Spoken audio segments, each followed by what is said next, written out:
Hello friends, let's study में आप सभी का स्वागत है। हमने आपको वाच्य पढ़ाया था। वाच्य के आज हम एमसीक्यू लेके आए हैं।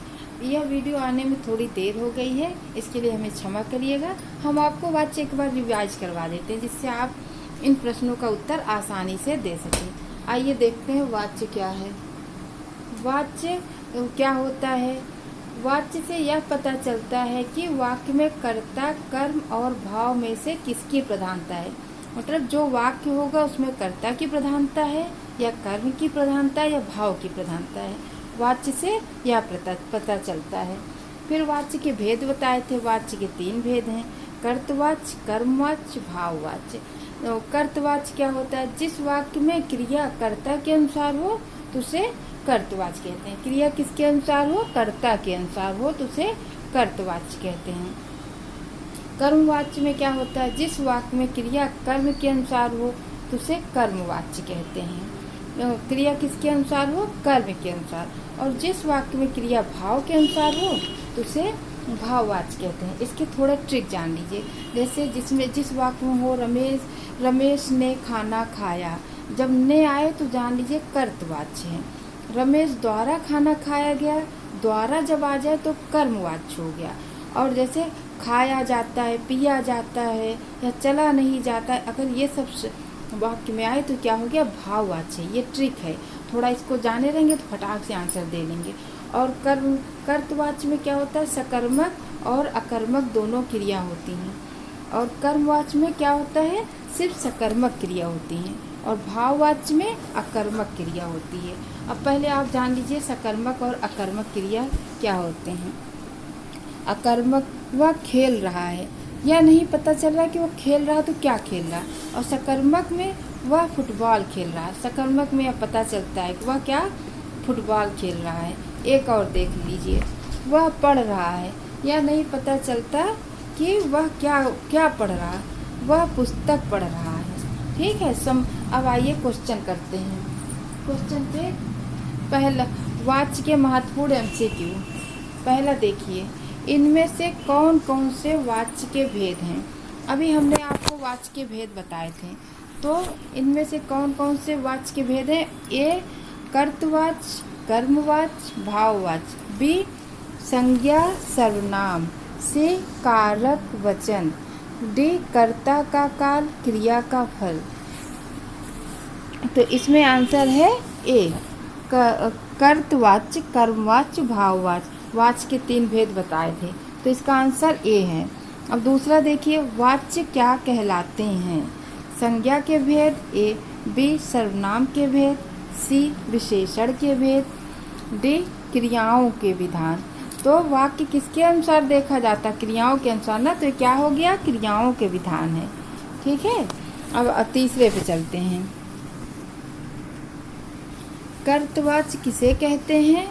जहाँ क्रिया का प्रयोग वाक्य में कर्ता के लिंग व वचन के अनुसार किया जाता है। बी जिन क्रियाओं में भाव प्रधान है। सी जिन क्रियाओं में शब्द प्रधान होते हैं। या डी जहाँ क्रिया का प्रयोग वाक्य में कर्म के लिंग वचन के अनुसार किया जाता है। तभी हमने बताया था आपको कर्तवाच्य, जहाँ क्रिया का प्रयोग वाक्य में कर्ता के अनुसार हो, कर्ता के लिंग और वचन के अनुसार किया जाता है, तो उसे क्या कहते हैं? कर्तवाच्य कहते हैं। तो यहाँ ए सही हो गया आपका। जिन क्रियाओं में भाव प्रधान हो तो क्या हो जाएगा? भाववाच्य। और जहाँ क्रिया का प्रयोग वाक्य में कर्म के लिंग वचन के अनुसार किया जाता है तो वहाँ कौन सा हो जाएगा? तो वहाँ कर्मवाच्य हो जाएगा। तो यहाँ हमारा ए सही हो गया। आइए चौथा देखते हैं। वाच्य के कितने भेद होते हैं? अभी हमने बताया था वाच्य के कितने भेद होते हैं? 1, 2, 3, 4। तो वाच्य के 3 भेद होते हैं। कितने भेद होते हैं? 3 भेद होते हैं। अब पांचवा देखिए, जब क्रिया का प्रयोग कर्ता के लिंग वचन और कारक के अनुसार होता है तब कौन सा वाच्य होता है? अभी ऊपर आपने अगर ध्यान दिया होगा तो इसी का आंसर दिया हुआ था। जब क्रिया का प्रयोग कर्ता के लिंग वचन और कारक के अनुसार होता है तब कौन सा वाच्य होता है? कर्मवाच्य, बी कर्तवाच्य, या सी भाववाच्य, या मिश्र वाच्य। तो कौन सा होता है, किसके अनुसार हो रही क्रिया, कर्ता के अनुसार हो रही, तो कर्तवाच्य हो जाएगा। ठीक है, आइए नेक्स्ट छठे पे चलते हैं। रोहन ने दिनेश को डंडे से मारा, वाक्य में कौन सा वाच्य है। रोहन ने दिनेश को डंडे से मारा, कर्मवाच्य है, बी भाववाच्य है, या कर्तवाच्य है, या उपयुक्त में से कोई नहीं। तो यहाँ क्रिया क्या है, रोहन के द्वारा क्रिया की। रोहन किसको मारा, डंडे से। किसे मारा, दिनेश को। तो यहाँ रोहन के अनुसार क्रिया हो रही, तो यहाँ कर्तवाच्य हो गया। सातवां देखिए, जिस वाक्य में कर्म की प्रधानता होती है, वहाँ कौन सा वाक्य होता है। अभी ऊपर बताया था, जिस वाक्य में कर्म की प्रधानता होती, तो वहाँ कौन सा वाक्य होगा, कर्तवाच्य या कर्मवाच्य या भाववाच्य, या इनमें से कोई नहीं। तो कौन सा होगा, कर्मवाच्य होगा। तो यहाँ पे हमारा बी आंसर सही हो गया। आइए नेक्स्ट पे चलें। आठवां देखिए, कर्मवाच्य की पहचान किस शब्द से होती है, किस शब्द के द्वारा होती है कर्मवाच्य की पहचान। के लिए, को, ने, द्वारा। हमने ट्रिक बताया था कि कर्ता के लिए ने का प्रयोग होता है, कर्म के लिए द्वारा, और भाव में खाया जाता है, नहीं खाया जाता। ठीक, तो यहाँ क्या पहचान है इसकी, डी, द्वारा। ठीक है, अब यहाँ एक नवा देखिए, शिकारी द्वारा शिकार किया जाता है, प्रयोग के आधार पर वाक्य भेद बताइए। शिकारी द्वारा शिकार किया जाता है, तो यहाँ क्या आ रहा, द्वारा आ गया। अगर याद रहेगा तो तुरंत आप टिक कर देंगे कि द्वारा आ गया, तो यानी कर्मवाच्य है, कर्तवाच्य है, या विभाववाच्य है, या कर्मवाच्य है, या मिश्रवाच्य। तो क्या हो गया, कर्मवाच्य हो गया। अब देखिए दूसरा, 10वां देखिए, राकेश द्वारा पत्र लिखा जाता है, वाच्य के भेद बताइए। तो राकेश द्वारा, यहाँ क्या आ गया है, वाक्य में द्वारा आ गया, तो कौन सा वाच्य हो जाएगा, कर्मवाच्य, भाववाच्य, कर्तवाच्य, या उपयुक्त सभी। तो हमारा आंसर का क्या हो जाएगा, ए सही हो जाएगा। क्या है, कर्मवाच्य है। तो इसमें कौन सा हो गया, तो यहाँ कौन सा हो गया, कर्मवाच्य हो गया। ये हमारा सही हो गया है। अब 11वां देखिए, चलो अब खाया जाए, वाच्य भेद बताइए। अब चलो अब खाया जाए, इसमें कौन सा वाच्य है, कर्तवाच्य, कर्मवाच्य, भाववाच्य, या कोई नहीं। तो इसमें कौन सा है, भाववाच्य। भाववाच्य में क्या बताया था, जैसे खाया जाए, पिया जाए, सोया जाए, तो ये कौन सा वाच्य हो गया, भाववाच्य हो गया। अब 12वां प्रश्न देखिए, अमित से दौड़ा नहीं जाता, वाक्य में वाक्य भेद बताइए। कर्तवाच्य है, कर्मवाच्य है, भाववाच्य है, या उपयुक्त में से कोई नहीं। तो इसमें क्या है, दौड़ा नहीं जाता, तो ये क्या हो गया, भाववाच्य हो गया। बताया था ना, जैसे वाक्य में अगर दौड़ा नहीं जाता, खाया नहीं जाता, ये सब भाववाच्य हैं। राहुल ने कपड़े बांटे, वाक्य को कर्म वाक्य में बदलिए, कर्मवाच्य में बदलिए। राहुल ने कपड़े बांटे, तो राहुल ने कपड़े बांटे कौन सा हो गया, ये कर्तवाच्य हो गया, क्योंकि ने का प्रयोग किया गया है। तो इसे किस में बदलना है, कर्मवाच्य में। ये देखिए, राहुल कपड़े बंटवाता है। बी देखिए, राहुल द्वारा कपड़े बंटवाया गया। सी देखिए, राहुल कपड़े बांटने गया। डी देखिए, उपयुक्त में से कोई नहीं। तो इसमें कौन सा है, बी है, क्या राहुल द्वारा कपड़े बांटा गया। तो यहाँ बी हमारा सही हो गया। 14वां देखिए, उसने भोजन कर लिया, वाक्य को कर्मवाच्य में बदलिए, कर्मवाच्य में बदलना है। उसने भोजन किया, उसके द्वारा भोजन नहीं किया गया, उसके द्वारा भोजन कर लिया गया। उपयुक्त में से कोई नहीं। तो इसमें कौन सा है, इसमें हमारा सी आंसर सही है, उसके द्वारा भोजन कर लिया गया है। आइए चले,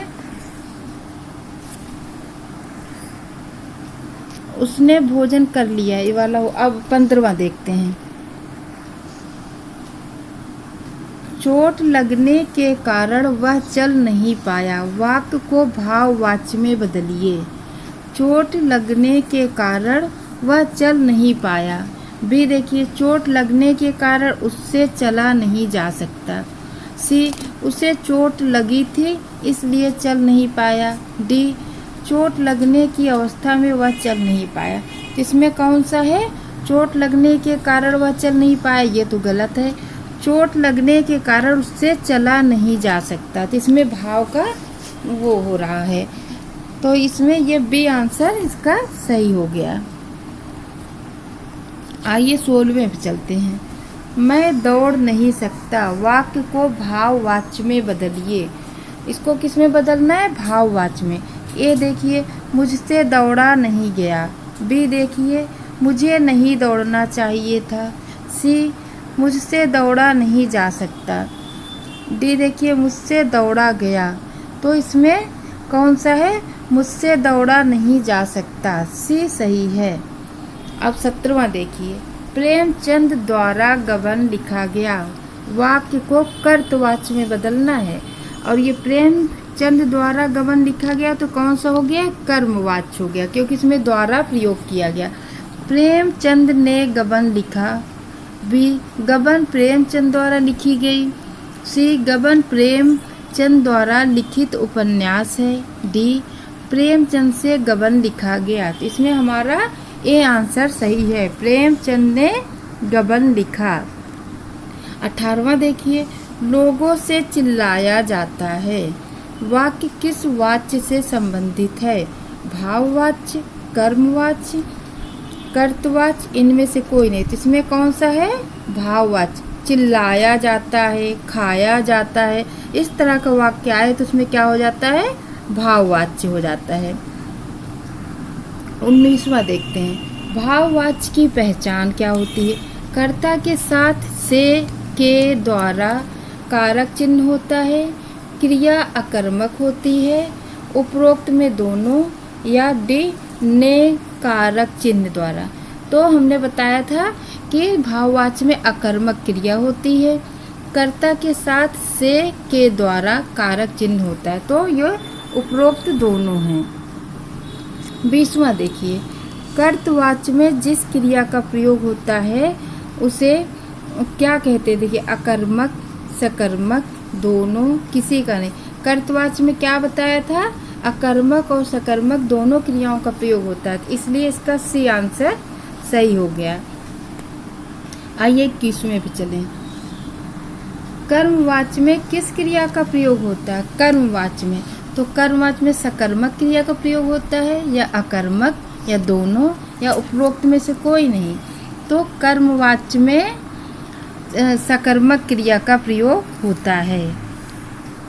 22वां देखिए, कर्तवाच्य में क्रिया होती है अकर्मक, सकर्मक, अकर्मक तथा सकर्मक दोनों, उपरोक्त में से कोई नहीं।